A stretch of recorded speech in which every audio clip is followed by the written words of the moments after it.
Many thanks to the music ensemble Vorarlberg, Raphael Brunner, and Vasiliki Agnastopoli. They just have played to us Hande Kato, it's a traditional Greek song, and afterwards we have heard Blue Ultra Tango from Astor Piazzolla. So please give another hand of applause to them.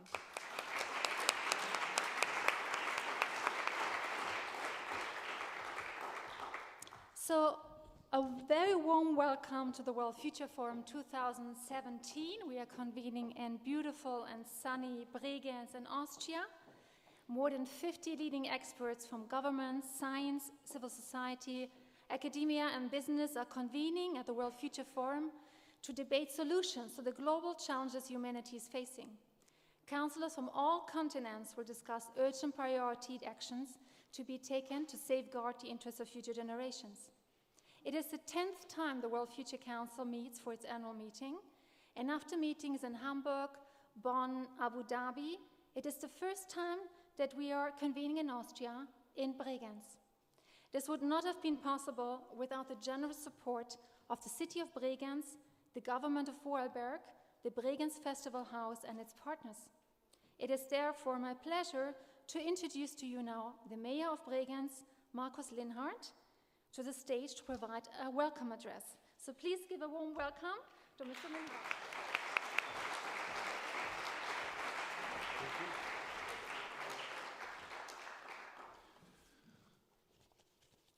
I feel a little bit sorry that they have just closed the windows. But be sure that behind those curtains you find one of the probably most fascinating situations that you can hope. A lake and the nicest weather that we could wish. And I would like to admit that the weather is so nice as it is because you came. So take it as a real hearty welcome here to Bregenz. Ladies and gentlemen, dear Mr. Governor, it is in fact a very big honor for us to welcome you here. We are living here in a very small region, at the very end of Austria, at the very end of Switzerland, at the very end of Germany. We are far away from the big centers that where the money is waiting to get distributed. And living here on the very edge of everything is actually, on one hand, a big chance, because it offers you the possibility to do what you want. On the other hand, as I already said, it is not always easy, because we are far away from everything. Nevertheless, this region is something very special. It is a polycentric region, a region that we miss the big town that dominates everything. It is a region of many centers. All of them are all about the same size, between 30 and 50, 60,000 people. And we are in a very big competition one to another, not only within the national states themselves, but more than that in the whole region, with Switzerland, Germany, and of course Liechtenstein. And what is really fascinating to me, it is in fact a very small region.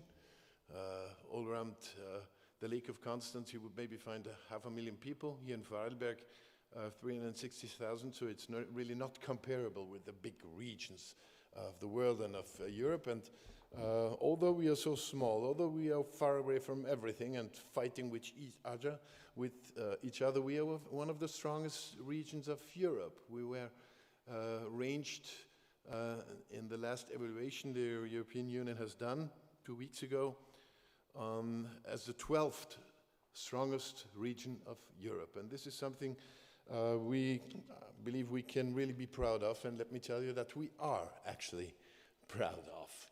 And not only that, we know that we are living in a region that is that has all the fortunes we can have: wonderful nature, mountains, forests, a wonderful lake, a climate that is very convenient. We are living in a region where nature is dominating our daily life. When I go to the office in the morning, I cross the border of the lakeside, and a natural paradise that you will not find in every country of this world. We do not really have to fear big catastrophes like blizzards or Mississippi invasions or whatever. So everything is very safe here where we live. We are on a very high standard in every dimension, economically and in many other matters. And therefore, I think that having you here is a very, very special honor. I think that a region that is so strong as we are has not only the duty, but much more than that, the obligation to think about the future. And actually there's a lot of activities happening here all around the future. We are really trying to do our best to be, not only to live with the fortune we have, but much more than that, to be some kind of a model region for Europe, for the world. In matters of energy, we are doing our best in matters of the European Energy Award, E5, as we call it. We have the energy autonomy for Heidelberg that has been set up a couple of years ago by the state of Heidelberg, and where they really, all of them stood together, all political parties, with only one idea, that we have to reach the energy autonomy. We are members of the town of Bregenz is member in the Convents of Mayor, where the sustainable handling of energy is one of the main tasks. We are part of the Climate Alliance. We are a member of the 2,000 watt cities in the region of the Lake of Constance. So just to tell you that we are really trying, that we know how good we are settled up here with the fortune we have, and that we do not only try to do a good life here, but that we try to find new ways to go to ensure a good future, not only for us, but for our kids and their kids. And therefore, your visit here, the fact that you have your 10th anniversary here in Bregenz is a very, very special honor. And I therefore would like to thank all of you very much for being here, and for having chosen Bregenz as the place where this year's World Future Forum is to be held.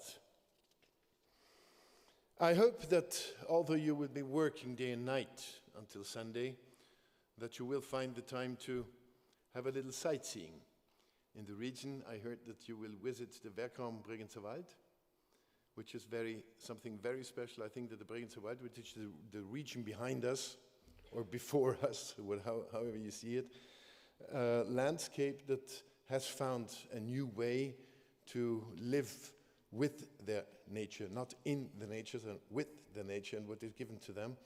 And I'm sure that this little trip to the Werkraum will give you much more of an idea of what this region is able to. Actually, also in economic matters, we've managed to handle all the crises we have had in the last years. For example, the financial crisis that has really hurt the world. Let me tell you that we felt it, of course, but it did not really hurt us. We got along with it, and so therefore, once again, I think that we do not only have the pleasure to think about our future, but we have an obligation to do it, and I'm sure that the World Future Forums will give us the chance to deepen the new ways we are trying to find.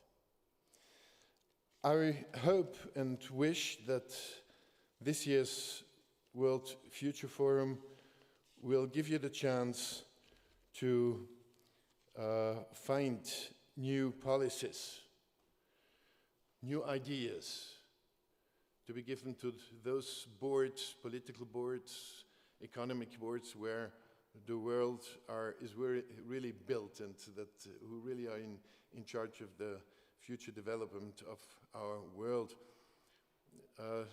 Eleanor Roosevelt once said, "The future belongs to those who believe in the beauty of their dreams." So let us just have this dream and go along with it.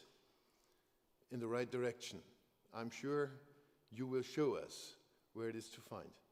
A hearty welcome and a good stay.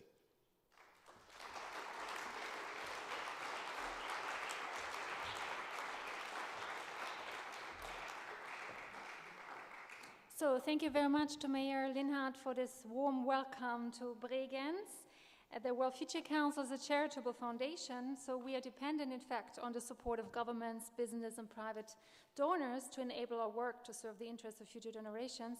So we are very grateful for the broad support that is provided here in Bregenz by its partners and also by the government of Vorarlberg. So it's now my pleasure to welcome Markus Wallner, who's the governor of Vorarlberg. So please give a warm welcome to him.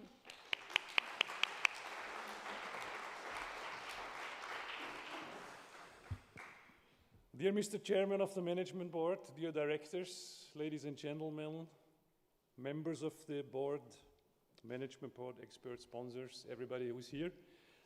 It's a great honor to us and a privilege for me to welcome you all here in the city of Bregenz, near the beautiful Lake of Constance, and I'm very happy and proud to speak to such a distinguished audience, and it's a great pleasure for me to see that so many of you are here today.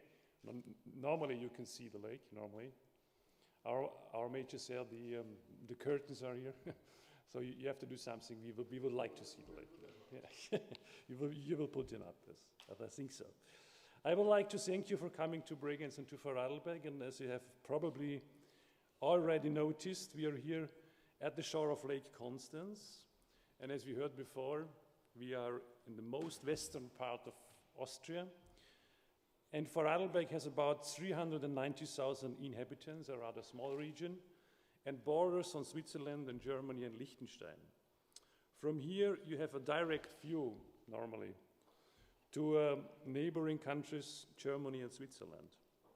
We are rather a small region, economically very powerful, but you will find here very many things to do in these days and to see and to feel, I think, I hope as well. From the traditional region on the nearby Bregenz Wald, as we heard before, to very city-like structures of the Rhine Valley, which begins or ends here in Bregenz, as you will see it. And in the south part of our country, world-famous skiing slopes of the Arlberg. In this region, we have a main asset in our region, the large number of enterprises, very small enterprises sometimes, a large number of enterprises who are more or less family orientated, and they all have their headquarters in Vorarlberg. Many of these enterprises are operating most successfully in most countries worldwide, which is very special for this region. And many of them be not familiar to you, but we have a lot of the so-called the hidden champions. It's not always the big ones, the small ones, enterprises, family-orientated, very close in this region, and they called the hidden champions. But our country offers more than only tourism and only successful industries. We are offering also an interesting cultural life. We are here so-called in the Bregenzer Festspielhaus, the festival house of the Bregenzer Festspiele. The Bregenzer Festspiele is a festival of classical music, founded shortly after the Second World War, bad times, in 1946. This summer, the Bregenzer Festspiele are going to present Georges Bizet opera Carmen, and the opening night will take place in mid-July. The location itself represents a particular openness that is very specific for this region. And as I told you before, Switzerland, Germany are just around the corner. Another interesting fact that might give you an idea about the particular location of Vorarlberg. From here we stand, Paris is even closer than Vienna. More or less it's an advantage. Consequently, international exchange is normal to people of Vorarlberg. We usually cross borders every week, not only by walking or driving, just in mind, as you know. And that's the question we always have. And I think that we have now reached an important point, the globalization. The present council is held under the title Best Policies for Future Generations, and I believe globalization is undoubtedly one of the very important topics of this council. Beside globalization, we must also consider demography, technological progress, and climate change as further challenges of the future. And it's clear that we have to make great efforts to keep our planet living for future generations. This is our global duty. In Bregenz, in Munich, in Vienna, in New York, in Shanghai, wherever. In this regard, Vorarlberg as a small region sets highest priority on the protection of its landscape. The state of Vorarlberg has been a pioneer for many years, now in the field of environmental protection and the promotion of renewable energy. And our ambitious goal, this is very ambitious, is to achieve autonomy in the energy sector until the year 2050. And we are going one step on another, very consequently. On the contrary, nuclear power has always been rejected by the people in this country, and also by all our governments throughout the years. Ladies and gentlemen, therefore, I hope we will have an interesting meeting and a lively exchange on this spirit, on your spirit. I will warmly welcome you and will say thank you very much for coming to Bregenz and for coming to Vorarlberg.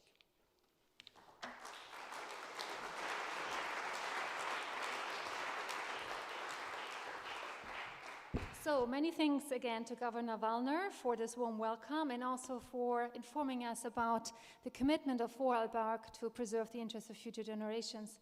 That is really wonderful to hear, and it's an ideal place for the World Future Council to convene.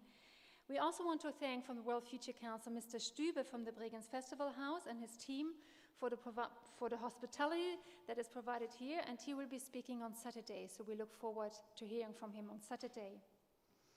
We now want to invite you to also share the social media experiences that you have here. As you know, we have a live webcast at the moment, and the hashtag for this event is WFF17Bregenz. You also find here the links to Facebook, Twitter, and other social media, as well as to the live webcast. You will find pictures and information there, so we invite you to please also share your information via social media. I now would like to introduce you to the founder of the Right Livelihood Award and the visionary who created the World Future Council 10 years ago, Jakob van Uxkel. So he will be providing the keynote speech for the World Future Forum, so please give a warm welcome to Jakob van Uxkel.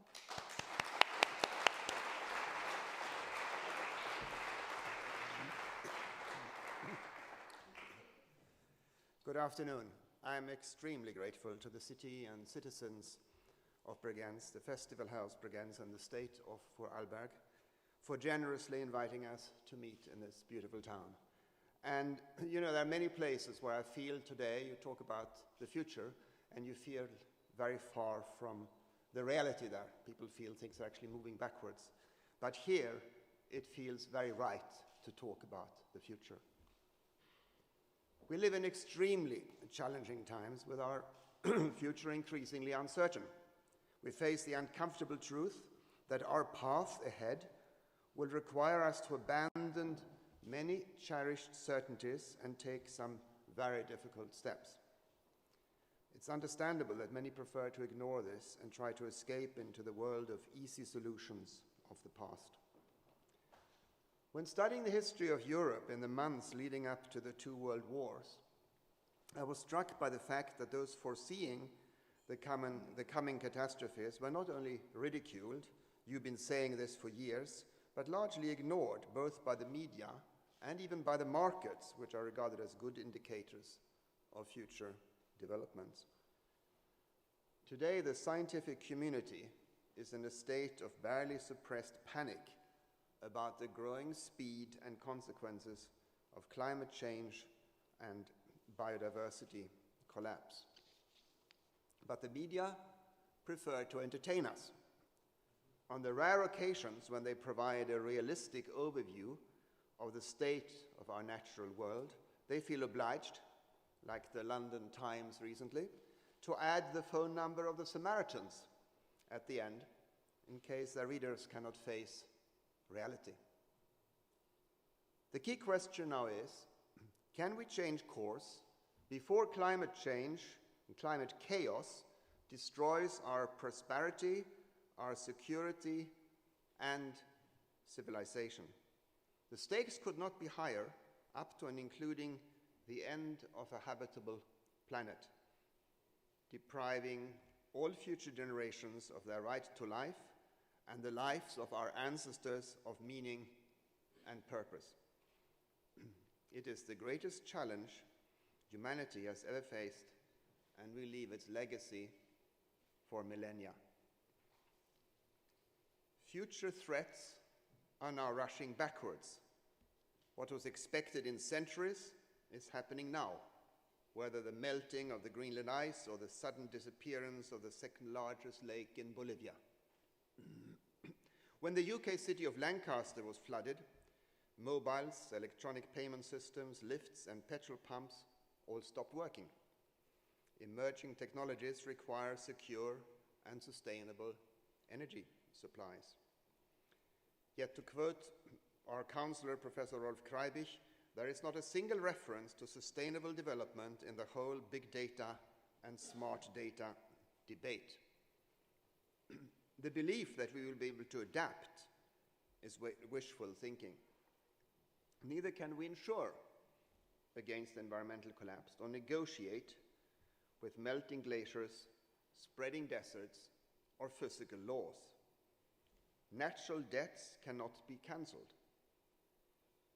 The unique historical period of free or cheap nature and waste is over.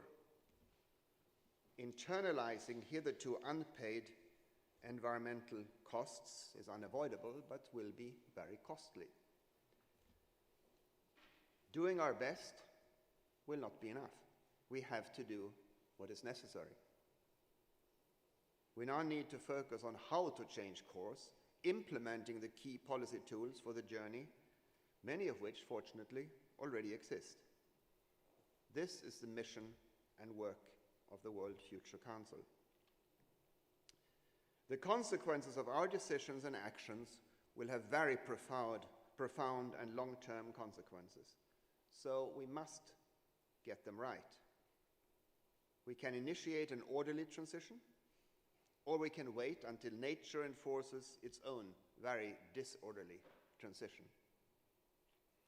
Some key elements of an orderly transition are political systems freed from private money control and providing representation for the interests of future generations, educational systems and ensuring environmental literacy, accounting systems including natural and social capital, legal systems based on intergenerational equity, security policies prioritizing global survival threats, for example, food, water, and environmental security, energy systems ensuring climate stability and justice, ecological regimes, so-called ecocracies, conserving natural health and biodiversity and ensuring the equitable sharing of benefits, financial and tax systems funding the preservation and growth of human and natural capital, and economies and enterprise designed for circularity,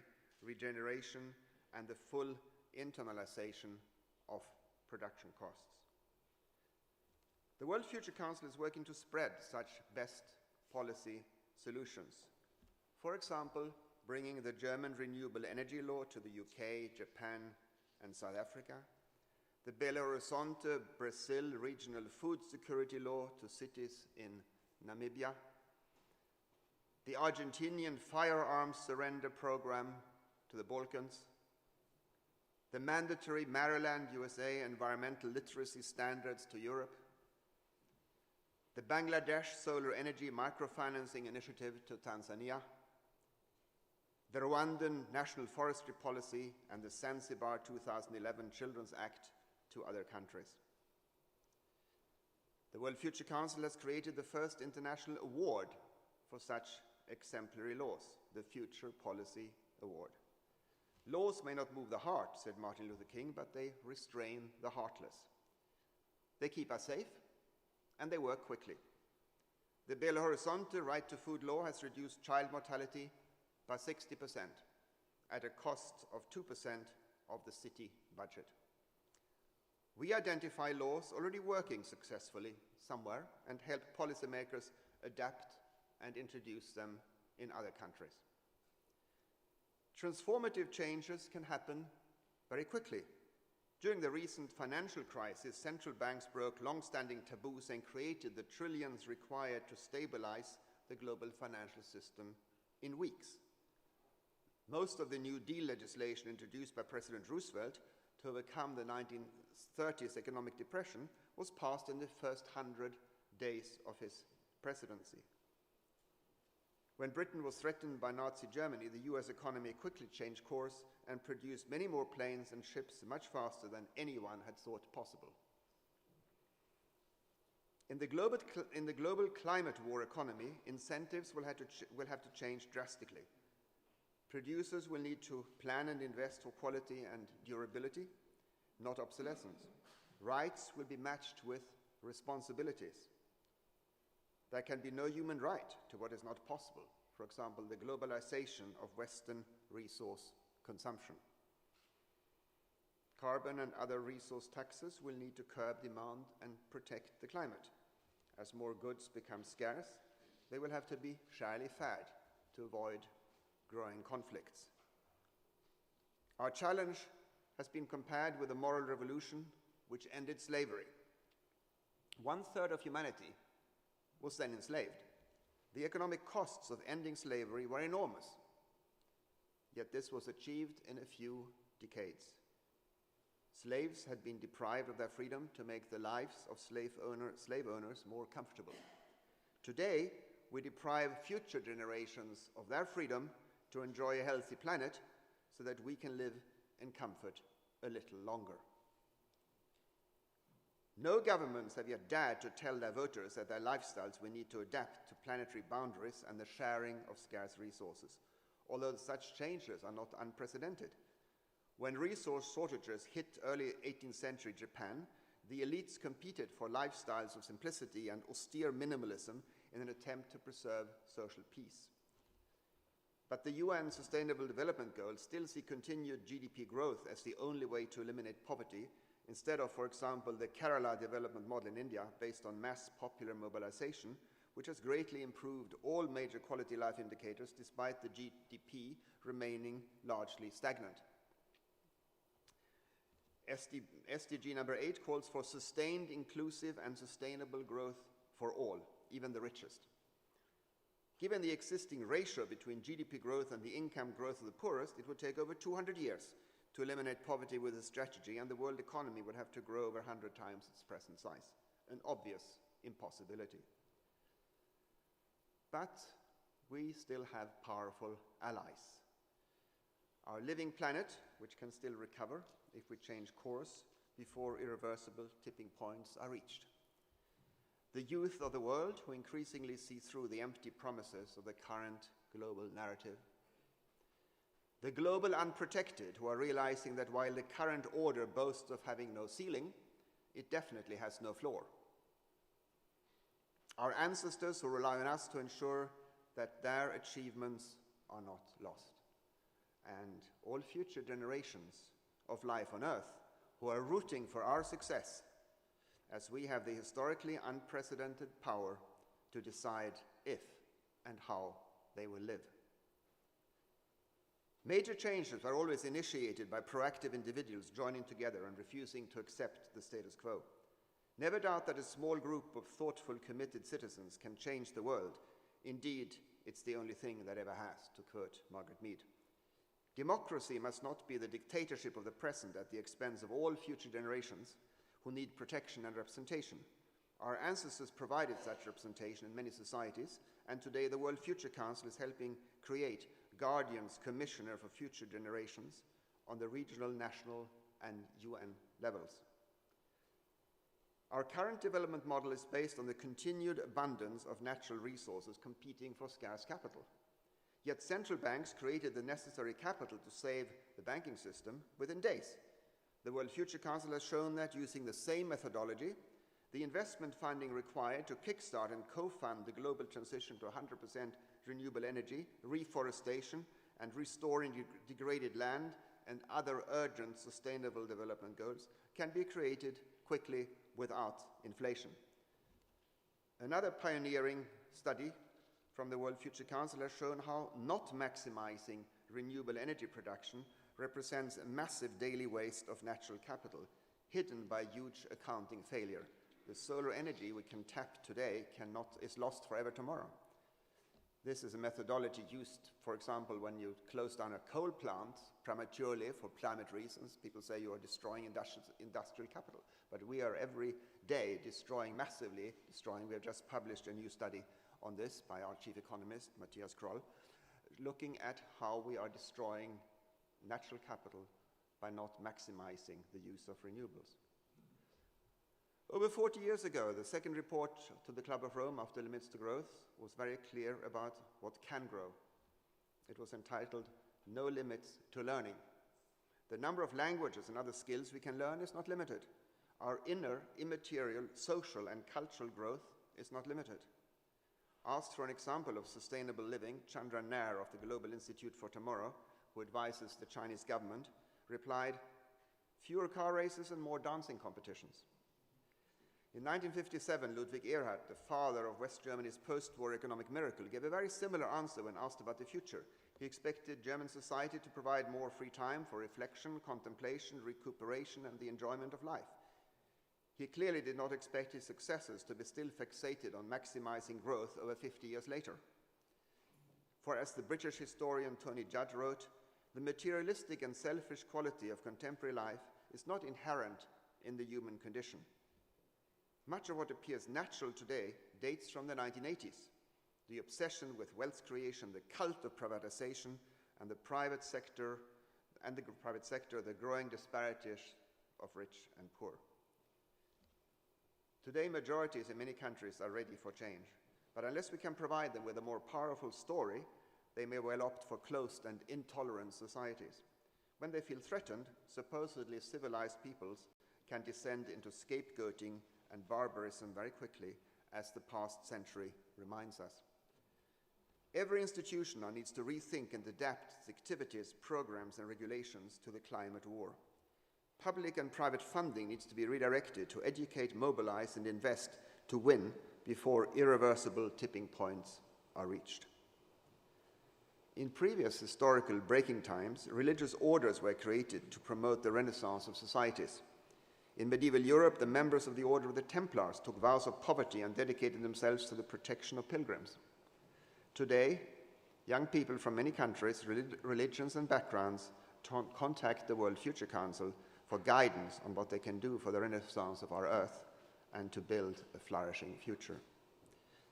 The major world religions all teach trusteeship, accountability, earth justice, stewardship, compassion, reverence, and personal responsibility. Christianity demands that we respect and conserve nature and walk humbly on earth. Islam teaches that disrespecting the environment is against God, and the Quran urges us to tread upon the earth gently. Judaism admonishes us not to destroy or waste God's creation, for if you destroy it, there is no one to restore it after you, quote. Hinduism teaches not to pollute and take only what we need. Buddhism emphasizes our interdependence with nature and asks us to protect future generations. The materialistic worldview underpinning our for-profit world has facilitated remarkable material progress, but it no longer delivers, is costing us the earth, and does not satisfy our quest for meaning. To be unavailable to our friends and family, to be unable to find time for the sunset, to whisk through our obligations without time for a simple mindful breath, this has become a model of a successful life, writes Thomas Friedman in his latest book, Thank You for Being Late. We can progress and grow by becoming more conscious and skilled. We can increase our quality of life by decommercializing and decluttering, and our inner wealth by slowing down.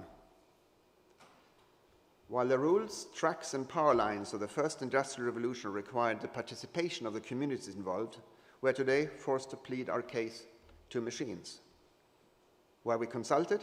Of course not, which is why politicians in democratic countries are now even less trusted than insurance agents and advertisers. A recent poll found that the greatest trust in political leaders is in Singapore, the UAE, and Rwanda, countries restricting some individual liberties but seen as well-functioning communities. Community-level deliberations remain the most effective ways of solving human challenges. We need to develop an empowering story to mobilize for action, a story of our coming together to tackle the greatest challenge ever, saving human civilization, and offering the opportunity to reclaim our lives, to grow, play, dance, celebrate, study, and explore, as our ancestors did. We again need to subordinate our economies to our societies. As Christian Felber, the Austrian pioneer of community, commonwealth economics, points out, quote, "In our social interactions and friendships, we thrive when we live human values such as trust building, honesty, appreciation, respect, listening, empathy, cooperation, mutual help, and sharing." Free market economies are based on rules of competing and maximizing profits.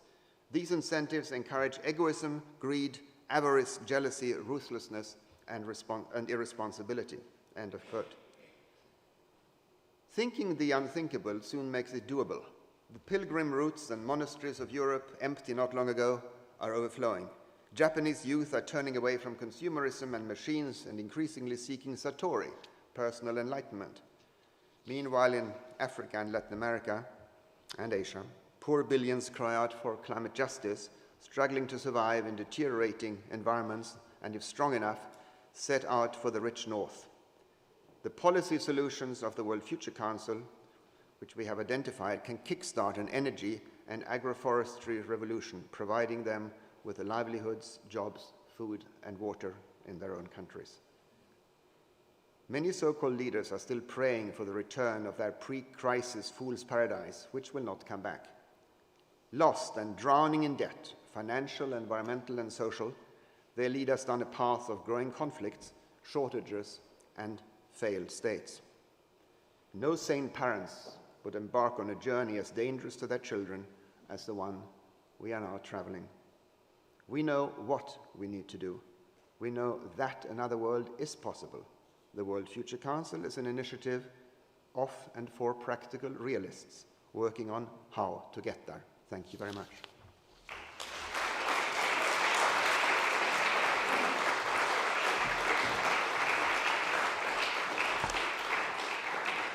So many thanks to Jakob von Uexküll for this keynote speech for the World Future Forum. We now have heard a wake-up call. We have now a lot of food for thought.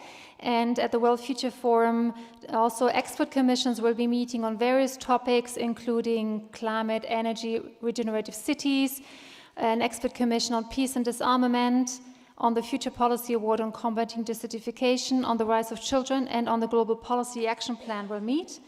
There will be strategic discussions, and at the end, on Sunday, the World Future Forum will be concluded with a Bregenz declaration that will summarize the activities that have been agreed in this World Future Forum. We also look forward tomorrow to a debate with pupils from Vorarlberg to have a discussion in between the Commission meetings. Now, Jakob von Uexküll, he has not only created the Right Livelihood Award, he also created the World Future Council. And these people obviously have already achieved remarkable things in their life for a better world. And now it's really the time to hear from the councillors who have traveled from far away all the way to Bregenz. And now I would like to hand over to Councillor Julia Moton-Lefebvre, who has kindly agreed to moderate the Circle of the Councillors. So thank you so much, Julia. Thank you, Alexandra. Thank you, Jakob, for a very inspiring speech. In some ways, we could just think about that, but let's see what we can add to it. So welcome to this circle conversation. We were all asked to introduce ourselves with only 2 of our present functions, not easy in such a group, and giving us your nationality, also not easy, because we're all pretty multicultural, and then to share with each other our vision of the most important priority actions to be taken in the next 5 years, with keeping in mind future generations. Also not easy. And we were asked to say all this in only 2 minutes. And remember that we are being filmed, so this is being shared all through the world. So, since there are some 20 of us sitting in this enlightened circle, we will want to respect this request to be brief. And then we do have to stop exactly at 3:45. So I hope that we'll have some chance to pick up on some of our suggestions, see the commonalities, and have a little bit of a discussion. So let me walk the talk and begin. You can time me. Hopefully it's only 2 minutes. My name is Julia Martin-Lefebvre. I travel the world with a French passport, very rarely with my US passport, and I was born in Hungary. I stepped down as the Director General of the International Union for Conservation of Nature, IUCN, in 2015, and I'm very happy now to be a private citizen, and I'm using my expertise in the environmental and sustainability matters to help other organizations achieve their goals. I have just returned from a year's fellowship at Yale University, with which I'll continue to keep my contacts, but I'm now back based in Europe. And I must tell you that for me, the most pleasurable thing in my whole life is to be with bright young people. So, 2 examples of what I'm doing now, and I'll stick to 2. I chair the Tyler Prize for Environmental Achievement, and I also chair an independent advisory board to 7 big energy companies about what to do about biomass for energy. So now, in my view, the priority actions, and I've just stuck to 3, that we need to think about. I think we need to really take seriously and focused action by all parts of society and in all countries to achieve those sustainable development goals adopted by all our countries in 2015 and to be achieved by 2030. Another thing, I think we really now need to, we've seen what happened in the UK and in the United States, hopefully not in France in a few weeks. We really need to take serious efforts to build bridges of understanding and of conversation between parts of society which don't seem to know each other. And I think this is extremely important. And finally, and Jacob, you referred to this, I think we need to really seriously rethink GDP as a measure of our well-being. So I'm going to stop there. Hopefully that was only 2 minutes. I have this very beautiful, thank you very much, red. I'm going to just hand it on, and I'm going to start with my distinguished Thai neighbor, Kun Sulat, with whom we could speak in Thai, but we'll do it in English. Khop kun mak. Sulak Sivaraksa from Bangkok, Siam. For me, the future depends very much on real democracy. I think people need to be able to speak their mind, and people need to challenge the power that be. Mr. Trump in America showed very clearly that democracy is gone, even in the great United States. In my own country, some of you may know, I have been charged again for defaming the king. Only this month, I had to pay 300,000 baht to bail myself to come here. That's why I feel fundamentally free speech, and from there we can tackle violence, we can tackle climate change, we can tackle anything, but first free speech, free thought. That's, I believe fundamentally, that issue. Thank you very much. Let's just pass it on, if that's all right. Thank you, Julia. Aibowan, Wanakam, Assalamu alaikum, and good afternoon. Honorable ladies and gentlemen, my name is Nishan Gunasekara, and I'm a lawyer from the island of Sri Lanka. In my view, one of the most important priority areas with the next 5 years would be to safeguard the interests and the rights of youth, young people, and children on the planet. Currently, as you all know, there's over 1.8 billion young people below the age of 24 on our planet, and this is rapidly growing. Special efforts need to be urgently taken to ensure that there are purposeful engagement in all aspects of policy, and have special support for their self-led programs and initiatives towards action. I believe that these support systems should be aimed at enabling them to develop necessary skills with due respect to principles of intergenerational equity and principles of trusteeship that Jakob mentioned in his speech, so that they are able to reach their fullest potential, engage in sustainable livelihoods, lead peaceful lives, and participate in what I believe the World Future Council is attempting to do, to transmit to future generations, that is, our children's children's children, a higher shared consciousness. Istuti, Nandri, thank you. I'm Chico Whittaker. I'm a Brazilian, a member of the Brazilian Justice and Peace Commission, and I am a co-founder of the World Social Forum. We all know that as human beings, we are increasingly threatening the continuity of life in the earth. Fortunately, this increases also the conscience of this. But the struggles on the climate change are an example. But results are very unsatisfactory still. And there are many other threats that we are reacting very weakly. For instance, the question of mining activities that are destroying the earth. But for me, the biggest problem is the use of nuclear energy. The interdiction of atomic bombs advanced recently some steps at the United States level. But science and technology created the nuclear power plants that are the most insane way to satisfy our needs of electricity. At the same time, we are maintained uninformed about its dangers and misled by myths. But in fact, every day, every minute, we may be surprised by a new catastrophic accident that will destroy the life of thousands of people, and will ban the access to huge territories. We continue to accept calmly every day, every minute production of tons of artificial radioactive elements by the reactors of the more than 400 nuclear power plants existing in the world.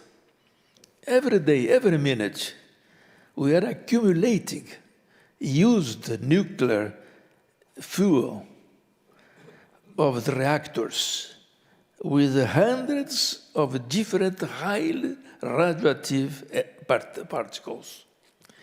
And we still don't know how to maintain it effectively as far as possible of human beings for hundreds or thousands of years.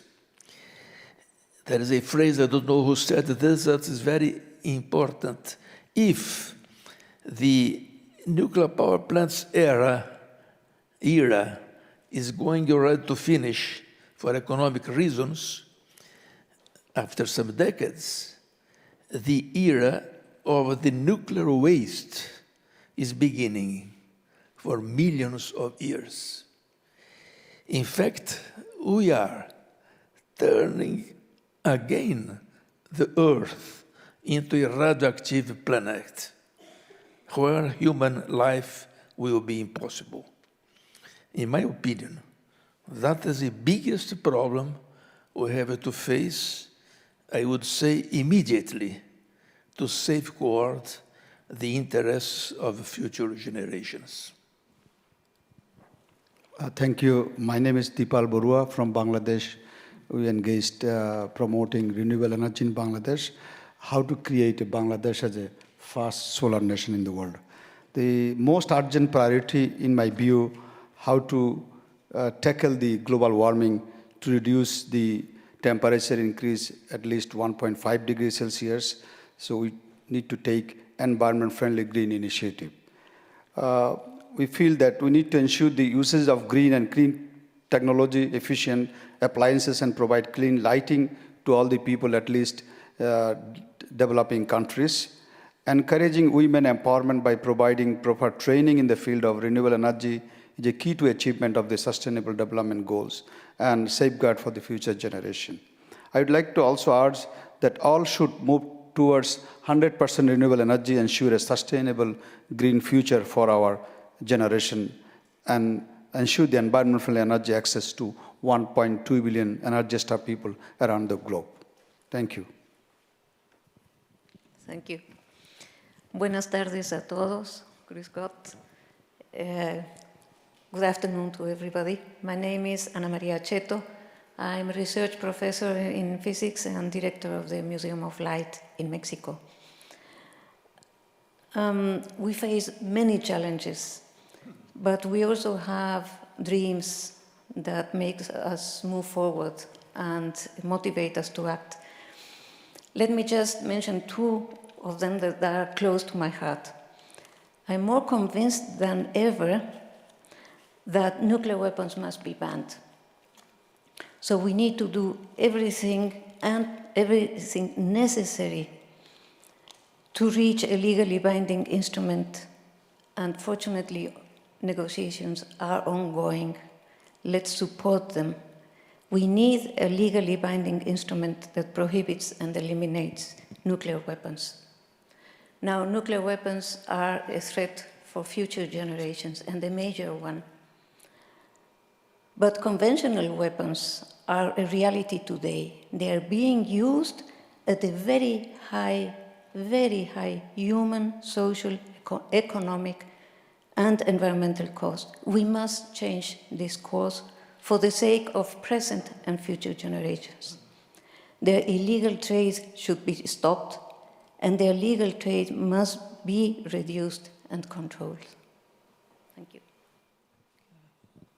Firstly, we'd like to thank the people of this province of Austria for having us here. Pauline Tangiola from Aotearoa, and I try to be a voice for our Indigenous peoples across the world, because Indigenous peoples have very little voice, and the destruction of their lands and their waterways. And currently, as we sit here today, I was asked to remember the Lautoka people, the Sioux people, who are having their burial grounds and their fresh water disturbed by the continuation of the pipeline for oil from Alaska to South America. And that was the promise that I said I would do today. Because whilst people are talking here today of the concerns of nuclear issue, the existence of humanity is more important than anything. And I really feel quite upset when I sit here and think of all these people that have families that will have no hope, that are being killed because of war, whether it's nuclear war, gas war, or anything else. War is the most vile thing that can happen to anybody. And how can we have hope for the youth of tomorrow if we are destroying life continuously through war?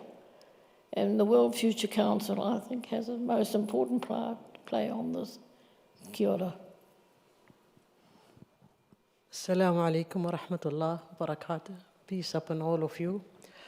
I am also thankful for the very generous and friendly people receiving us here yesterday and today, and also so proud of being among the most intellectual people, looking at all the pictures and feeling also proud to be an Arab woman among all those people.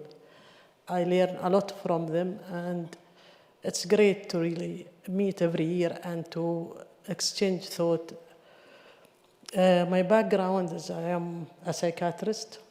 My last 20 years I was contributing to the development of higher education in my country and on the GCC countries. and also empowering women through this role. But recently, I quit that field, higher education, as well as psychiatrist, to focus on culture of my country and to find a way to preserve such heritage and culture through many work. One of them is founding a women museum, which is the first in the Arab region. The reason behind that we are facing a massive social and cultural changes in that part of the world, that the people have no time to think about culture and to keep it. So I give that as a priority in my life. Coming from very rich country, very relaxing country, a country where they have now a minister for happiness, a minister for future, and a minister for youth. But to tell you the truth, I am a very sad person coming from the Arab region, where I feel so helpless that I cannot do much to help that origin of the heritage of the whole human being.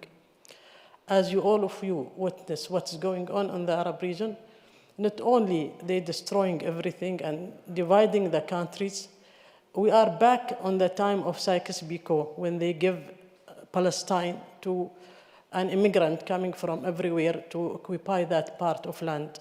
Today, we are facing a disaster worse than the time of Palestine. Watching the Syrian and Iraqi going 1,000 of them in a ship to die in the sea. Now the question is whom to blame? Our inside system, maybe, or the power outside the Arab region. And what we observe also, they are not just dividing the Arab countries, they are destroying the evidence of civilization. You notice, the day they invade Iraq, the first thing is to go to the museum and destroy everything. The same what is going now in Syria and everywhere. I always talk my mind here loudly that I do expect something from the World Future Council to say it, to announce it, not just a statement on a report. I do feel responsible and I feel blame myself not to do much, and I feel very much guilty that we are not doing much for that part of the world. And I hope that in this meeting we do something about it. Thank you very much. So before you give the microphone, remind the people who are looking at your name and remind us of your name and your country. Yes. Not everybody knows. I'm Rafia Ghubash, that one, covered the hair still.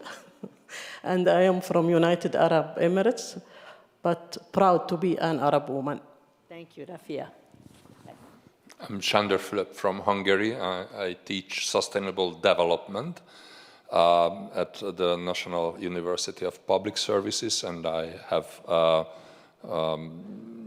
another position. I'm chairing a public interest environmental law firm. My idea about the priority is that we should use the SDGs as a tool to spread out system thinking, to spread out understanding that the system of ecological crises could be survived only with a very coherent, harmonized system of measures of ecological, economic, and social steps in the field of poverty, hunger, education, rights of women, water, energy, and so on. So I think this is a very meaningful trust. It gives us some hope, but we should start the changes with ourselves, with our friends, with our departments, with our people, with our NGOs whom we work with, and so on, because it's very difficult. We have to learn to talk to each other. We have to learn to work together with other sciences, other professions, and with those relevant part of society. and economy as well, which are in connection with us. So we have to spread this word and make a common sense that working alone in our convenient silos of professions is safe, but not sufficient anymore. Thank you. I'm Ernst von Weizsäcker, co-president together with Anders Wickman of the Club of Rome. I used to be founding president of the Wuppertal Institute for Climate, Environment and Energy in Germany, and I was a member of the German parliament at the time when we adopted the feed-in tariffs law, which gave the big push to renewable energies. Regarding what to do, one thing I believe is important for the Club of Rome to get in closer cooperation and neighborhood with the World Future Council. In substance, looking at the climate challenge, I mean, Anders is talking more about this, I'm sure. One of my favorite proposals, actually developed in China, is a ping pong agreed between, on one side, energy efficiency increases, and following that, increases of energy prices, because it is cheap energy that is destroying us all. And if that ping pong goes on, like it did between human labor and wages, we can achieve a 20-fold increase of energy productivity. And then nuclear would be out, coal would be out, and renewables could be even reduced. And still, we had plenty of energy. In addition, together with Anders, I'm writing on a new ambitious book of the Club of Rome, Come On, which has two meanings. Come on, don't try to cheat me. And come on, towards a better future. And this contains at its center the demand for a new enlightenment, powerful enough to develop some kind of a civilization for the full world as opposed to the empty world. My name is Herbert Girardet, and I'm a co-founder of the World Future Council, and I'm very pleased to be here at the 10th birthday party of this organization. So I hope we're going to have some cake and candles later on. But the fact is, you know, the World Future Council hasn't even reached puberty yet.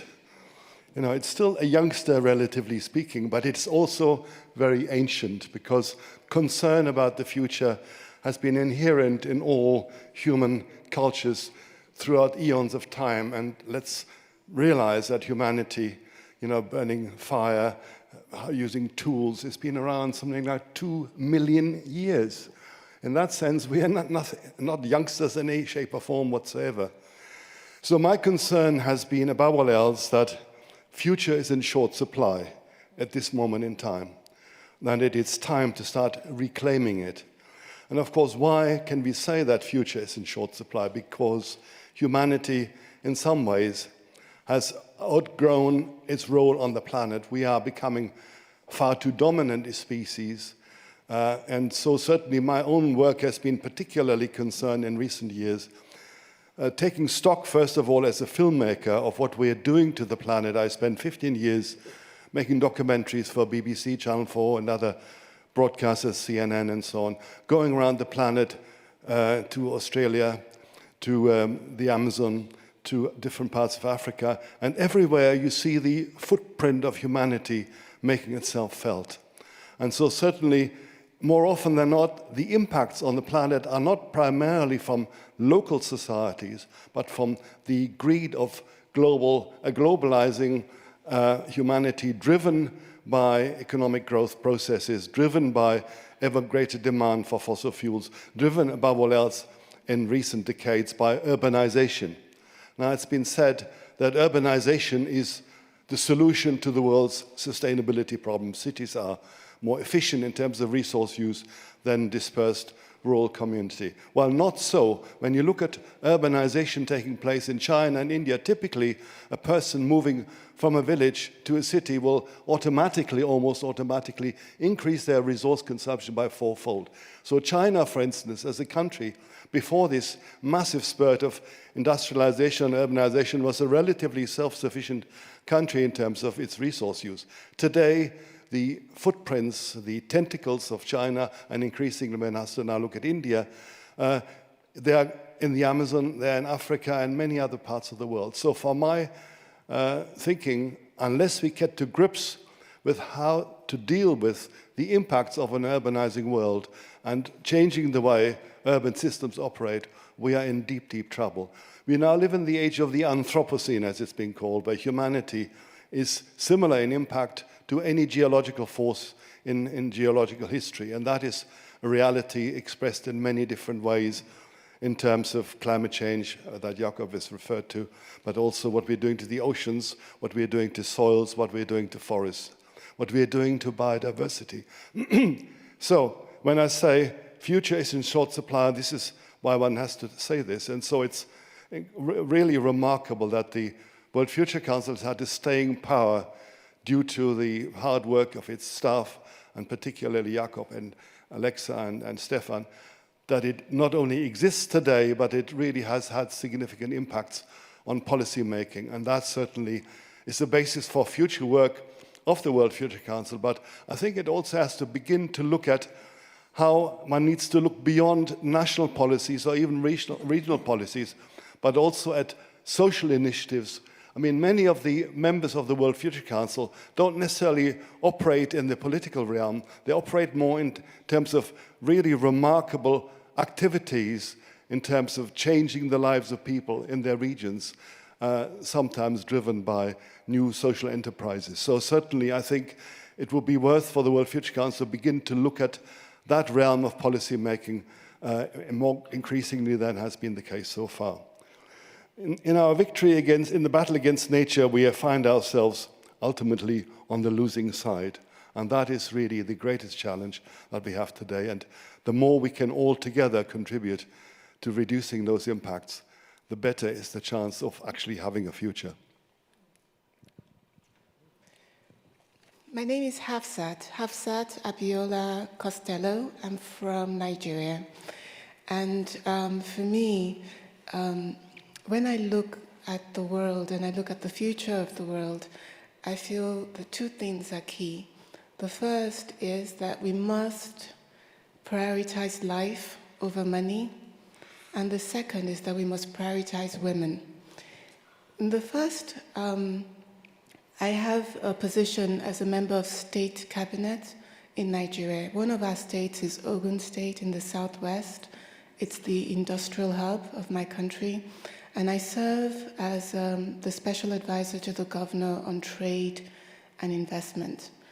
But I was raised also in a business family. My father was a businessman, very successful, and he ran for office over 20 years ago.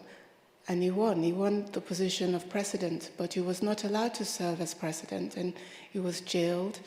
But he was not jailed right away. Before they jailed him, they offered him all kinds of inducements, billions of dollars, access to oil wells, which he rejected, because for him, money was not more important than the lives of the people of Nigeria and their dignity.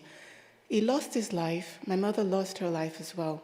But they taught me and all my siblings the very important lesson that you can never put money over people. And it's a lesson that I always wish that the rest of the world will show that they understand in relation to Africa. Much of the most powerful countries of our world take from Africa. They say they give. They talk about development aid, but they take. They take from Africa like a rampaging conqueror and leave Africans poor, without the resources to even have a decent life. This is the global economic system that we've had not for a decade, not for 5, not even for a century, not for 5. I mean, it's been too long, and it is enough. And I want us to have a global economic system that shows a respect for humanity, all of humanity, not just white people, not just men, but for all people.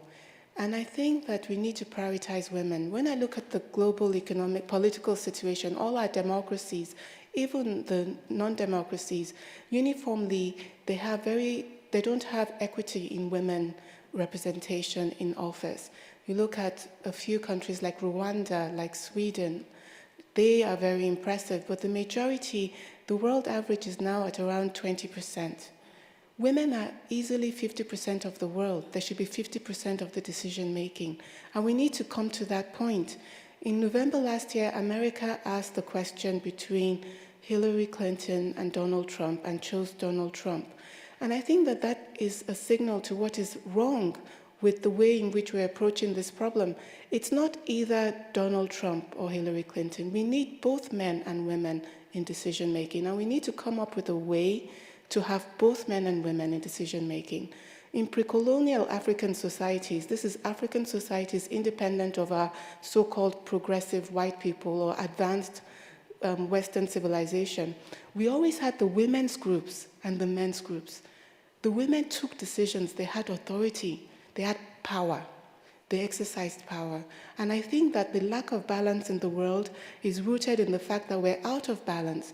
The testosterone that is running through the male form is without any checks. We need to do something to change this dynamic. And my second hat that I wear is that to honor my mother who fought for democracy in Nigeria and was gunned down by the military, I run an organization named after her called the Kudirat Initiative for Democracy. It was to be called the Kudirat Initiative for Nigerian Democracy. Kind. We still call it kind. But I said to myself, why restrict the woman to Nigeria? Had she been allowed to live, she could have gone global. So I've taken out the Nigerian, and we work with partners all over the world promoting women's leadership. And we think of it as a way to restore balance to the world, because women will nurture life, and they will help us prioritize life over the short-term things like power and money. Thank you. Thank you. My name is Ashok Khosla. I'm from India. I work for a social enterprise called Development Alternatives, and I'm probably one of the very few business people here. But my business is geared really to addressing the issues that Julia brought up right at the beginning, the 17 SDGs that we need to transform the world with. But 17 is a lot of numbers, and it's very difficult to find a few, 2 silver bullets to solve all of them. So in my mind, I've sort of categorized them into 2 basic diseases that humankind suffers from, and we need to deal with and find cures for. The first is terminal. It's a life-threatening disease called affluenza. And affluenza has caused huge problems in terms of climate change, species extinction, resource depletion, exploitation, not just of nature, but of people. Affluenza is a nasty disease, except for those who actually have it, who love it. But basically, it has to be eliminated.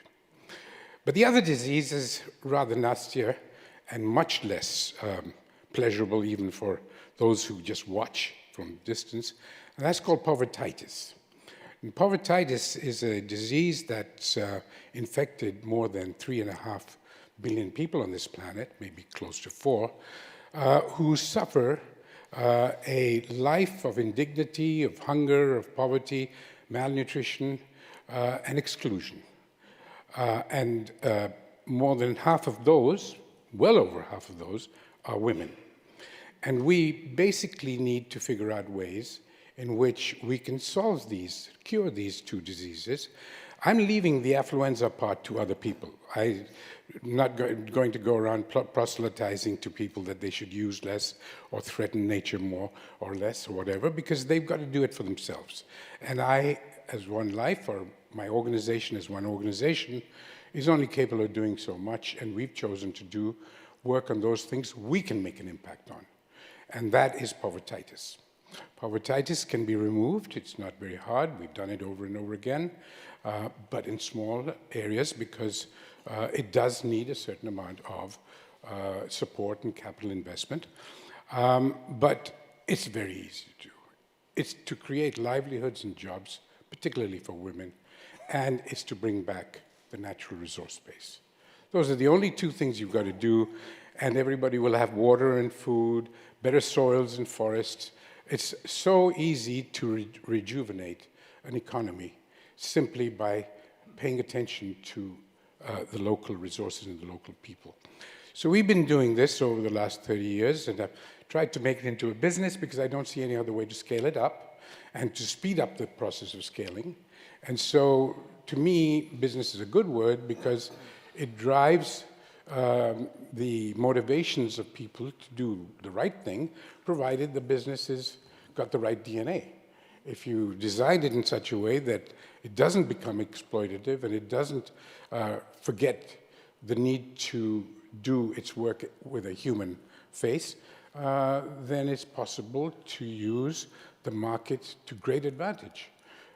Unfortunately, these instruments get hijacked if you're not very careful, but if you can design them to be robust enough, which I believe we're trying to do, it hopefully will bring about changes in at least the second disease.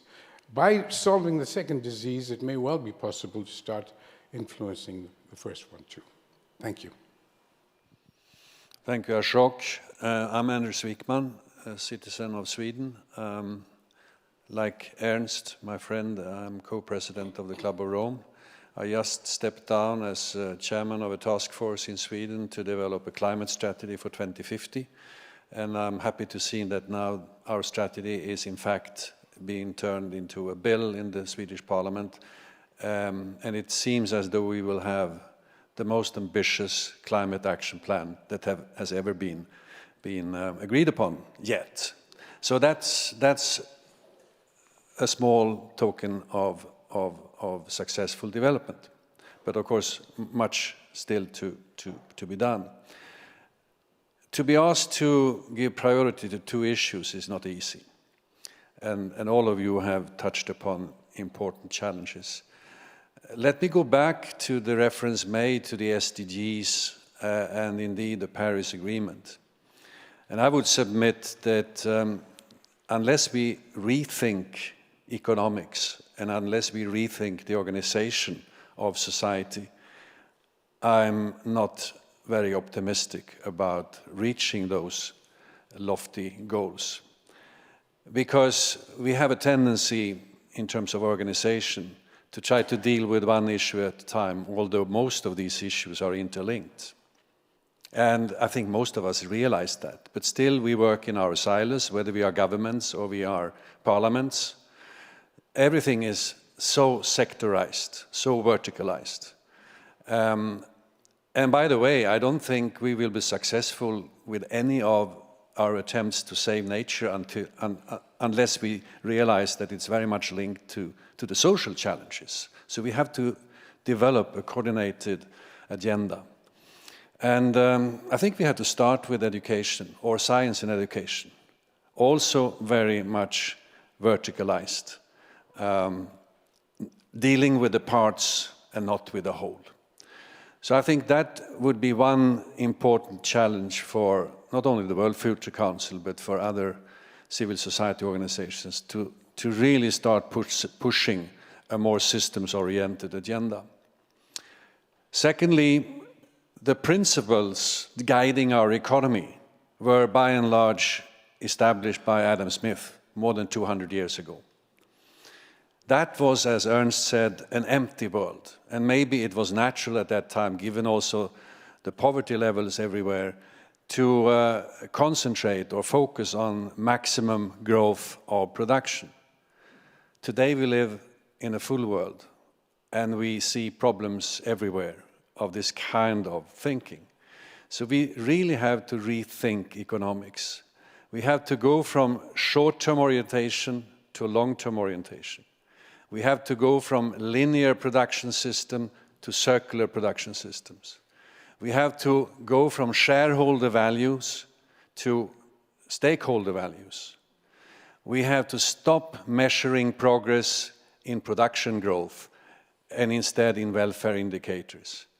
And we have to stop exploiting both forests and soils the way we do, and in favor for regenerative agriculture and forestry.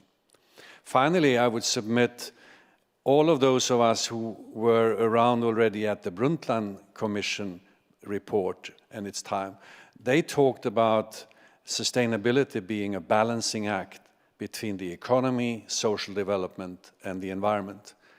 I would submit that is a wrong way of looking at it. I think social development should be the main objective, within the planetary boundaries, respecting nature. And then the economy becomes a toolbox to make that happen. Today, it's the other way around. It's the economy on the pedestal, and then we end up where we are. Thank you.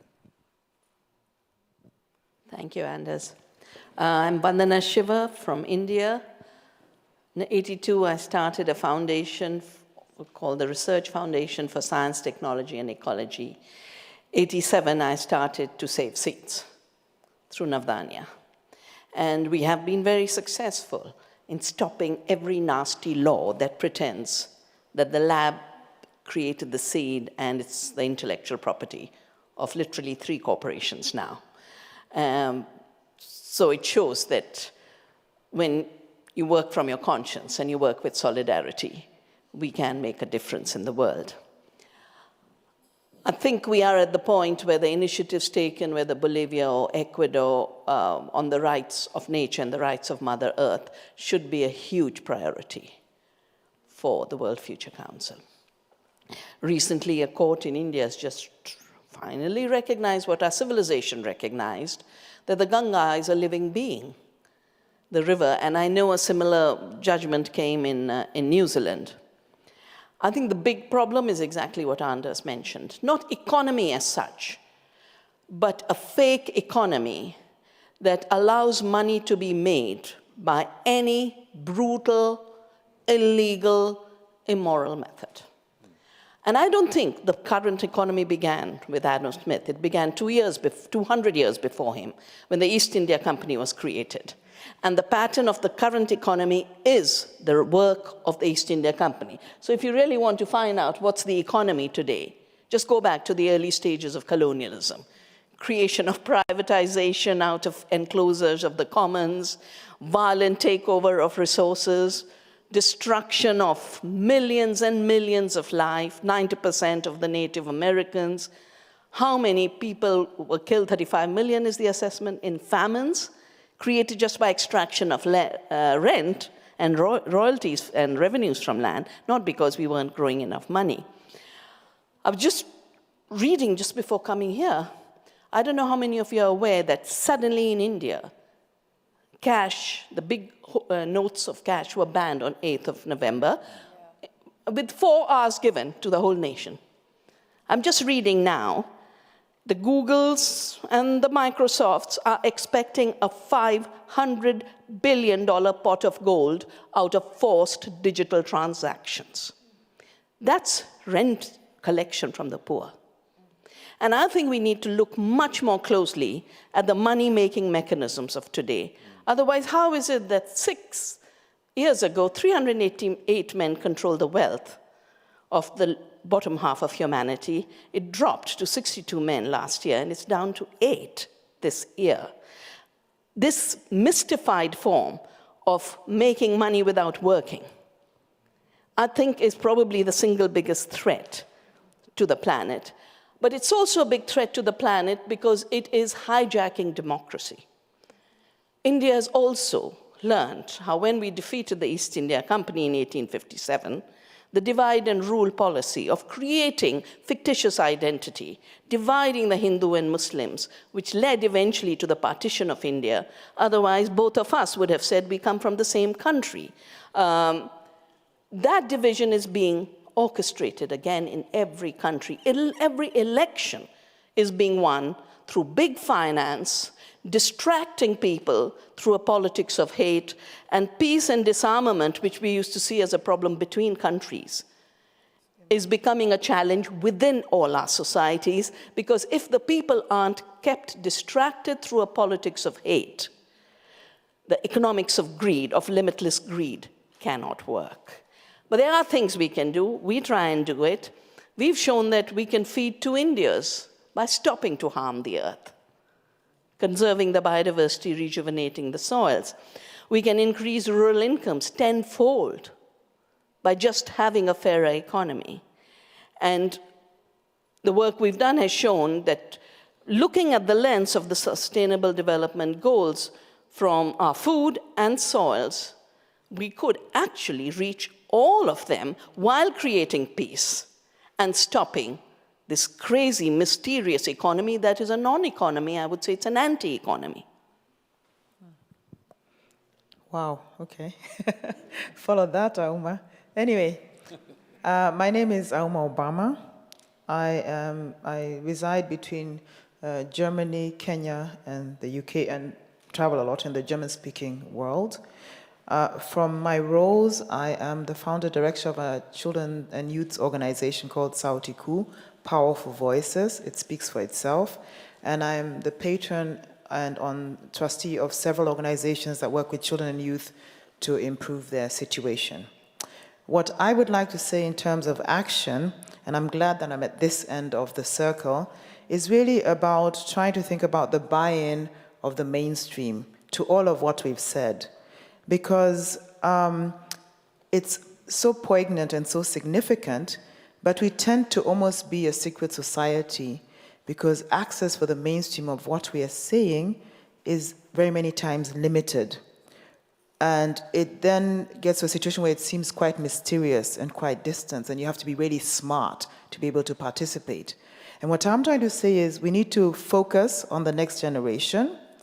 And in that, I would like to challenge us as the World Future Council to make ourselves more visible at the lower end of the spectrum, meaning we create platforms and possibilities beyond government, beyond the lawmakers, beyond the laws and the different Maßnahmen, if I can say that in German, I don't remember the English word for it, in order for the mainstream to be able to participate. And obviously they'll ask why. So we need to get their buy-in by letting them understand what's in it for them. All of what has been said before, that's the first thing. Focusing on trying to make our visibility not upward trajectory, but downward by getting the partners involved. In some way, I'm not sure how that would happen for the adults, but I usually speak for the children. So I would like, in my capacity as chairperson of the Children's Rights Commission, to challenge us to try and create a platform whereby within the World Future Council, children and young people are able to access us in a language that they understand and able to ask. And what I wrote down for myself is that worldwide we enable them to exchange fears, which is very big when you hear what's been said, ideas and solutions for all of the issues that are going on and that we've discussed now. Building bridges so these things are discussed among young people and they ask each other, what happened in Zanzibar with the new law? How did you guys participate? What can we do? How can we get active? Because although the media is the tool that helps us to come outward and to bring all this information forward, they don't actually tend to have a medium for the youth and for the children.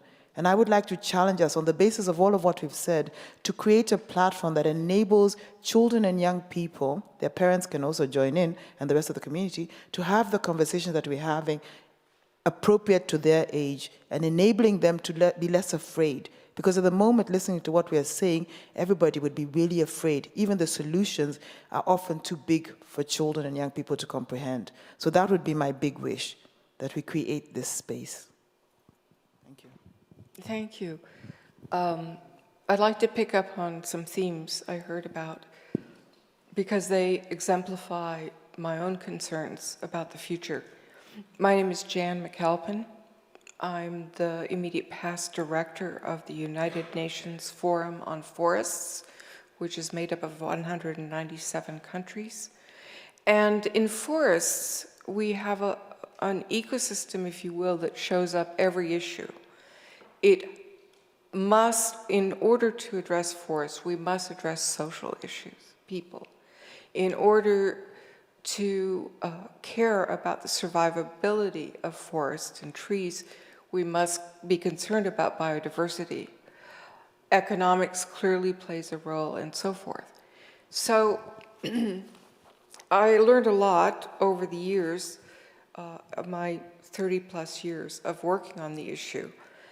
And I want to say that I think this is radical for me, I have to tell you, but one of the things we must confront is the complete autonomy and independence of governments, taking on much more aggressive roles and taking away rights.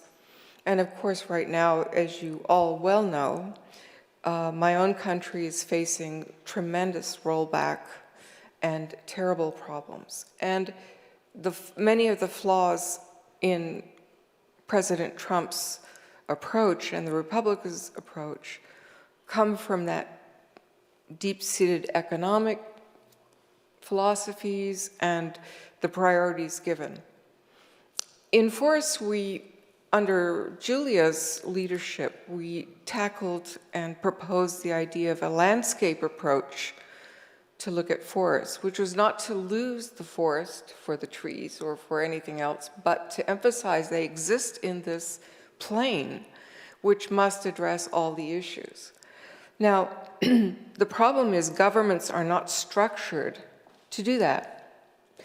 As Anders was saying, they're structured in silos.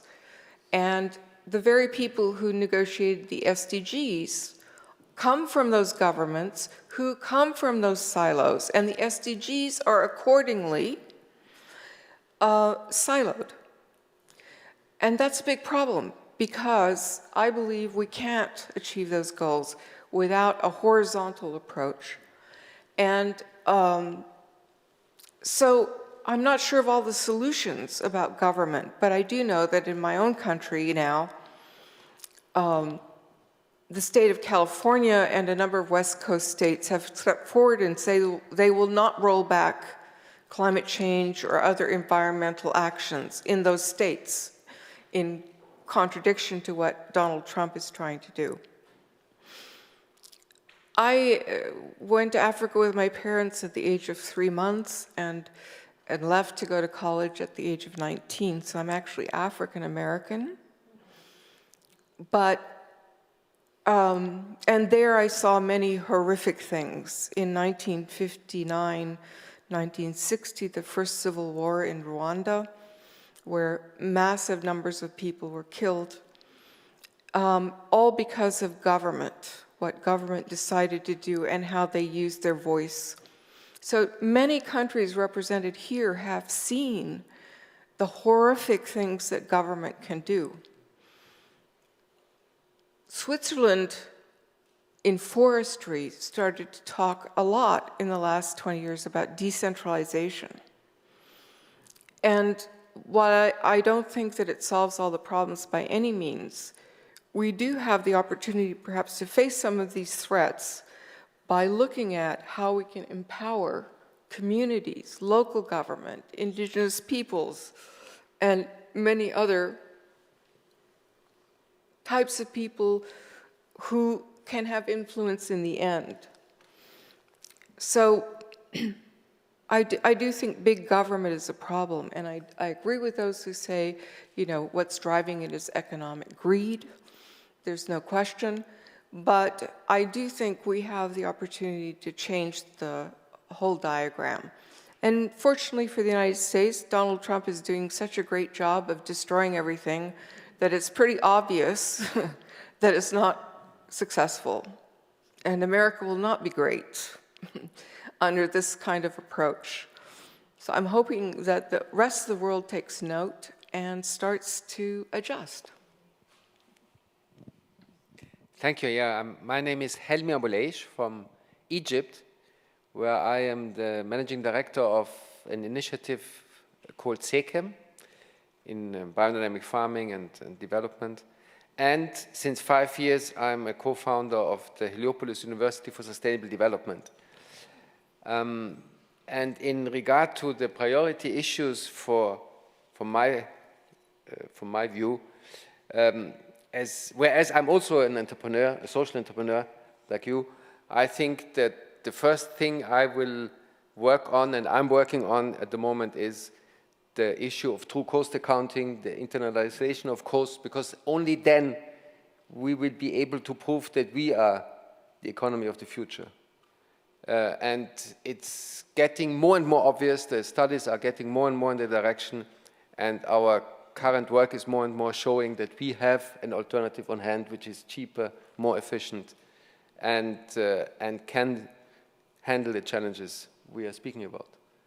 Second, as a biodynamic farmer in the desert, I want to take it even one step further in regard to sustainable agriculture or regenerative agriculture or biodynamic or organic agriculture. I think agriculture has so many solutions on hand for the challenges of our century, water in our regard, climate change in the world, social issues, and so on, that I want to prove that agriculture already today is cheaper than biodynamic agriculture, is cheaper than conventional agribusiness, gene-manipulated agriculture, and hence we want to be the mainstream within the next years to come. And so this is a focus area I want to do more on because it's important for my country and for our region. And yeah, the other issues which I've heard here, obviously daring to think about new ideas about the structure of economy is a research topic in our university, whether it's money, future finance, taxes, the commons, all this, we have to dare to think in new terms. The old system, whether we change something to fair trade or to organic or to I don't know what, will not change. We need to rethink the whole structure. So yes, I would also to support this. And last but not least, it's our passion of education, education for sustainable development, to unfold the potential of our youth and our people in Egypt, in the region, anywhere in the world, needs a new take. The current system of education is killing creativity, imagination, is not unfolding potential, but is shaping in the wrong way. And hence, we have to do something fundamentally different if we want to see a different future. And I think one particular study, this is my last point, because we are studying on this, along these lines now for 40 years, will help us all here and in the world to better handle the issues. It's the issue of consciousness development steps. And whether you use the anthroposophic terminology of sentient soul and intellectual soul or consciousness soul, or Ken Wilber's integral development, or spiral dynamics, red, blue, orange, green, and yellow color, and so on, we will have to study in more detail why people are not equal, why people are not in the equal consciousness development stages all over the world, and why from different levels the world looks different. And only when we can really look into this difference, we can try to support them on making their next step and see the world out of their view. Because overpopulation in my country is not an issue. It's a gift of Allah to men and women to get kids. So you can never convince somebody in Egypt that kids are bad. You have to rethink it in his terms to make it an issue he can understand, and many, many other things. So we will have to learn more to find the solutions which fit the consciousness development stages of the people to really handle these issues. Thank you. Last but I hope not least, my name is Katiana Orluk. I'm a founding counselor and the chair of the supervisory board of the World Future Council. I have been working for the European Commission for the Middle East Peace Quartet And currently I'm working as a political and strategic advisor and consultant. I feel more a citizen of the world and of the European community than any national country, but I was born as half French and half German. It's of course very difficult to speak as the last one after listening to all these marvelous contributions, but I think I want to emphasize priorities on 3 levels: on a meta level, on a structural global level, and on the individual level. And I believe that if we want to take priority actions at the World Future Council, we should first think of a new narrative, of a new human story, or as someone said, of a new enlightenment, which means to set a new common set of values, that people feel positive again about doing something for the community, doing something for the common good. This can be done, one of the actions could be to create a kind of new leadership, new role models. This includes empowering more women. These people should emphasize empathy, community as common values. On the second level, the global structure level, to tackle all the global issues we are facing, and many of them have been voiced here, such as climate change, migration, inequality, wars, and many other issues, I think we need to strengthen civil society organizations. We need to strengthen democracies, although they have, of course, many lacks and loopholes, and we need to strengthen the reforms of the global institutions, the Bretton Woods organizations, including the UN. And last, on the individual level, I believe that we have to all work on empowering the individual, giving the people the feeling back that they are responsible for their own lives and that they can change something within their communities and on a global level as well.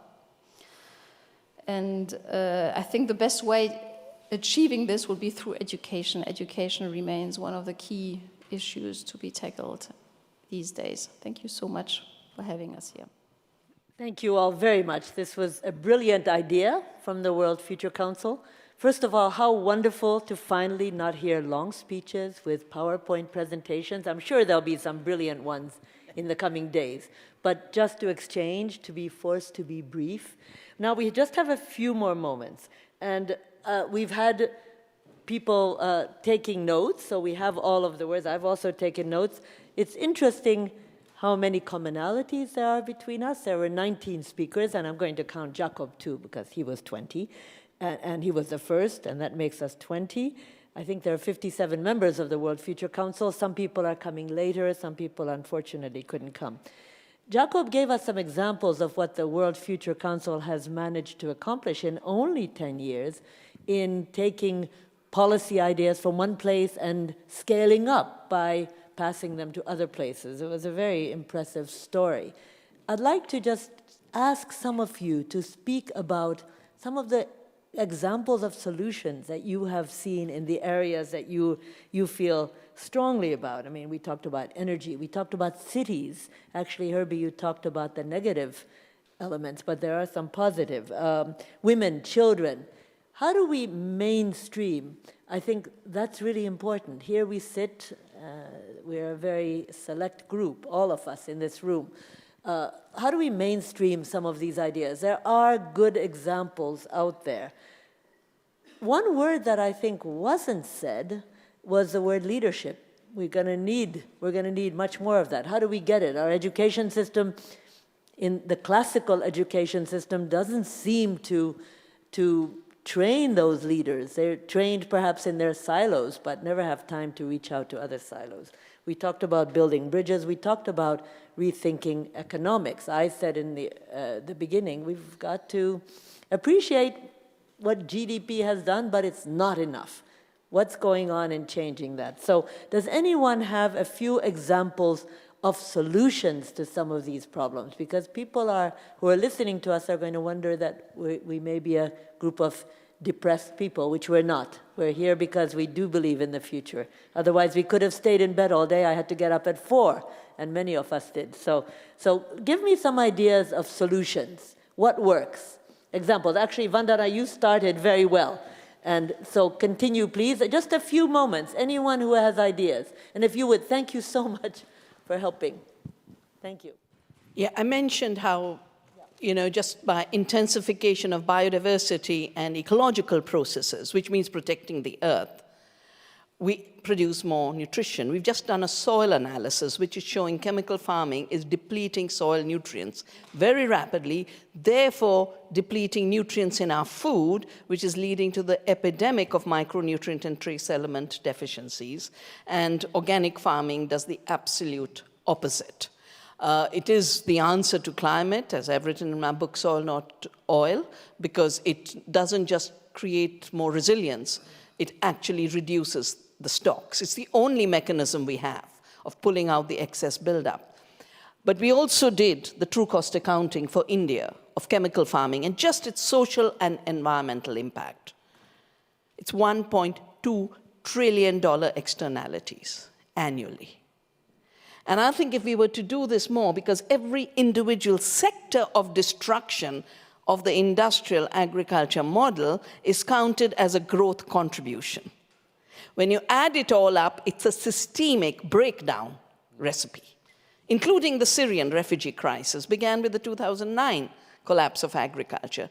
So I think we are together onto the other narrative. We are creating the other story. It's just that we do need to write it together, and we need to put it all together fast, a suggestion that was made by Herbert, that, we need to tell our stories, and policy is fine, but, when you say government has become a big problem, and I call it a new form of government, which is captured by big money and has become a surveillance state, as we are seeing in every country. We've just had Aadhaar made compulsory in India.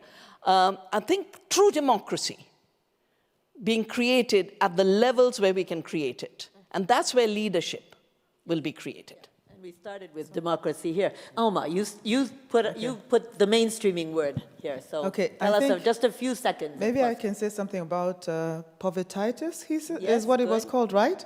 Okay, in the way that we work with the communities we work with, we don't believe in povertitis. It doesn't exist. Because what we tell the community we work with, we say, first of all, we say, look around you and see what resources you have. Because nobody has nothing unless you're under a bridge and you're immobile. So what we tell the communities is poverty is no excuse. So how we start, and that connects with what you do, is that the community we work with, what we tell them is we take you from where you are. So it's an agricultural community, it's rural, so they all have land. They think they're poor because they have no electricity and no running water. Because we base what poverty is on what the West has told us is how poverty is defined. So we redefine what poverty is. And what we then do is we tell them, you have land, we will assist you to work this land so you can first and foremost feed yourself. So putting food on the table. Now, because you're poor, you can't use fertilizers, GMO, or pesticides. So you are, by default, doing organic farming, which the families then do. We do a bank for seeds because we use traditional seeds. So the families are now feeding themselves. Because they have so much land, it's too much. They're taking it to market and they're now selling their food. So they're getting money. So by doing it, by going back to what they say that they don't have, by showing them they have it and saying, you have resources, but use what you have to get what you need, we've moved the community to a point where they can actually feed themselves and are earning money. We're just at the start. It would take too long to explain our model, but I can explain to anybody who wants to know, because that's exactly what we're doing. We're working with communities that do organic farming, feed themselves, and are able to take produce to the market and make money. Great, okay, great ideas for suggestions. Let me give it to this side first, and then give it to Anders. Oh, well, thank you. I have a very distinguished helper. Thank you. Thank you. I think the policy is one important thing, but I believe from our perspective, developing country like Bangladesh, once you demonstrate some positive example, then the policymakers change their mind.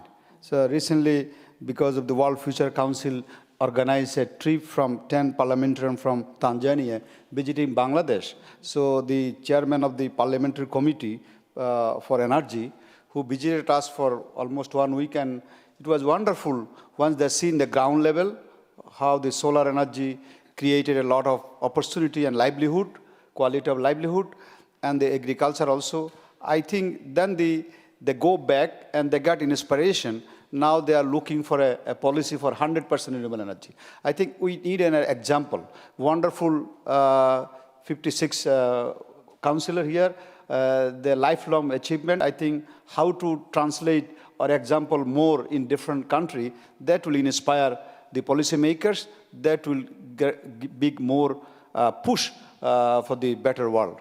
Very good. Thank you. Give the microphone to Pauline, please. We won't have time for everybody, but we must continue these conversations while we're here. We have in our area 2 very small schools, New Haka and Mahia School, where I live. And they've gone back to where we were 80 years ago. They now plant their little gardens. They've got chooks at school and they sell the eggs to the locals.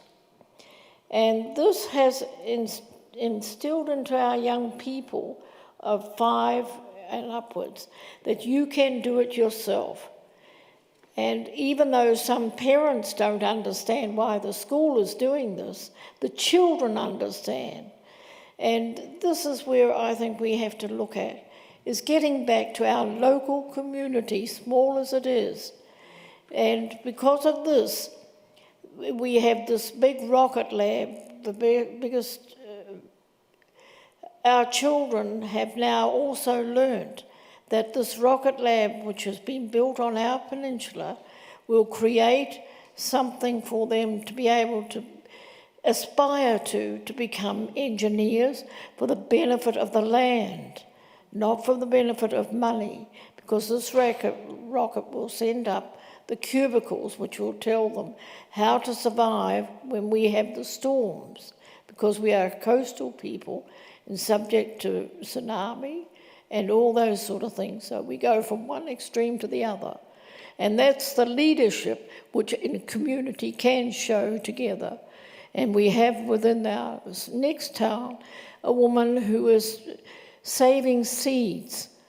Now, seeds is the most important thing because every woman provides the seeds for the future generations.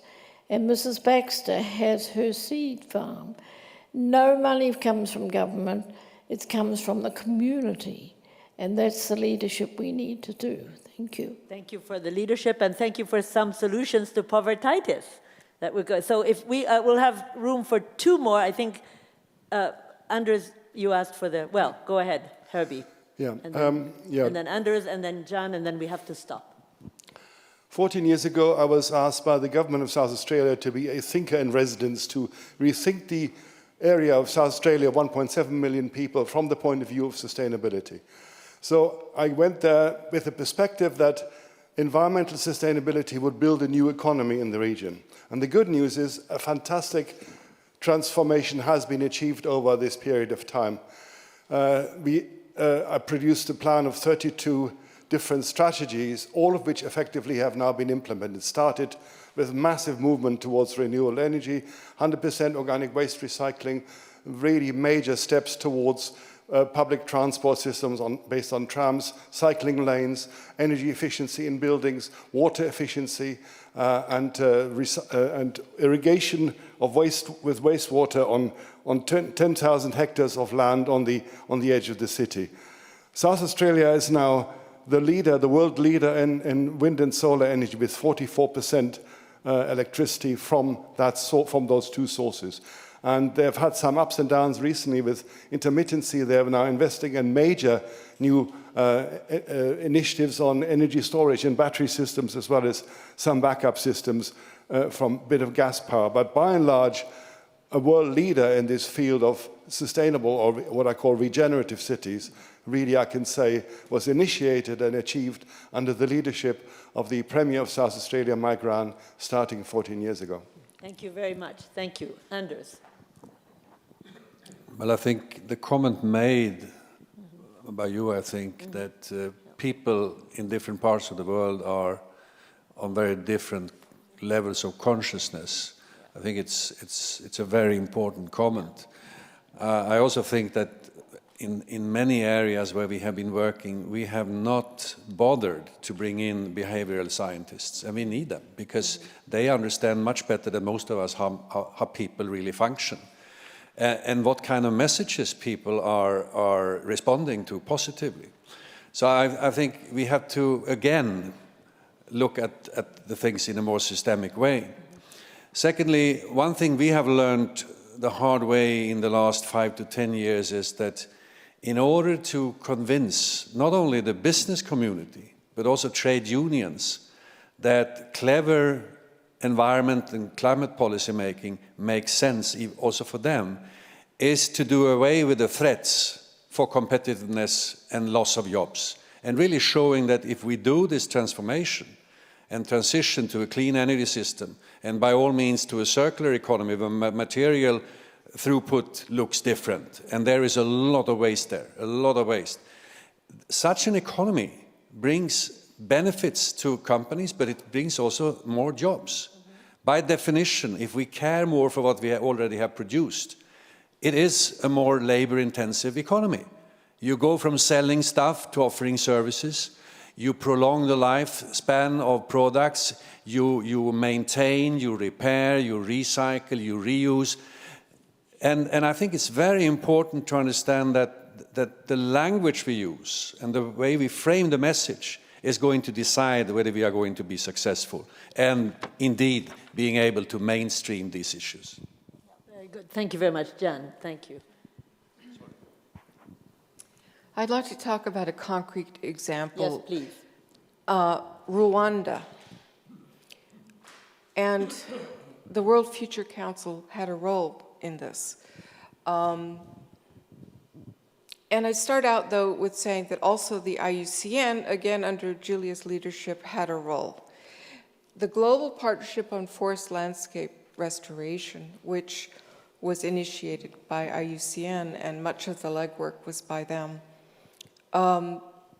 we met to talk about how do we restore landscapes, including forests and trees in those landscapes. And we had the idea, it was in Scotland, probably after too much Scotch, I don't know, but we agreed that what we wanted to do is find a country where you could incorporate this concept completely for the whole country, border to border. We chose Rwanda, and I was privileged to be one of the few people that went there to work with them on a plan.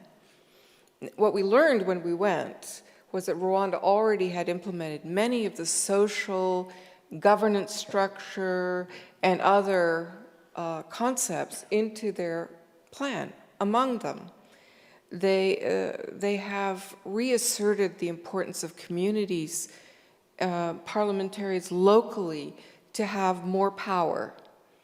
Another striking thing about Rwanda is women's equality. And in Rwanda, you see many women in leadership positions who have tackled a lot of issues. Their whole concept of energy is integrated with forestry, is integrated with water pollution. They have taken an approach to say, okay, we need to replenish the forests, which were decimated during the Civil War. We need to protect, we need to seek other water, energy sources, and we need to protect wetlands. So they withdrew from some of the industry-focused approach that took over wetlands and recuperated them. I can't do justice to everything they have done, but it is a model that can be looked at. And WFC had a meeting there of parliamentarians, not just from Rwanda, but from the region. And we should give credit to Alexandra and her colleagues, all women, who came and ran this meeting and who very effectively were able to work with the parliamentarians to talk about how do we take this structure more broadly. And we had a Kigali declaration that personified this. Thank you. Thank you very much. I've been instructed that we should stop. I just want to say, first of all, on the leadership issue, of course, none of this can be done by one person alone, so thank you for saying my name twice. Actually, Ashok and I were in on this together, running IUCN, and we had thousands of people working with us, and indeed, the whole idea of the can-do, how did you say it? Ernst, I didn't know that you were such a good actor. Come on. Or is it come on, yes. The can-do attitude of these beginnings about land restoration and the millions of hectares of degraded land around the planet. Come on, we can actually do something. And I think one of the things that I also hear, and we have so many things to talk about, it's a good thing this is not the end, but just the beginning, is how do we get these messages out? I want to read your book, Ernst, about Come On. I hope I already have incorporated some of those ideas. But for example, we started an IUCN, and that was really Ashok and I pushing those conservationists who were pretty much comfortable in their silos. Let's look at not only biodiversity, but nature. Everybody does understand that. And what nature can give us, nature-based solutions. We included that language, and now you hear it more and more open. Yes, it can work. So I think this is just the beginning of a conversation, but I'm glad we went around to look at the challenges, and we have some ideas of the great possibilities that we need to scale up. I think we really need to talk more about some of the personal stories that some of you shared with us. I'm so sorry that we do have to stop. I think the webcast stops now, so we can say goodbye to hopefully the thousands of people who are looking at us. And now I have a very unusual and very nice role that I'm going to introduce and welcome Matthias.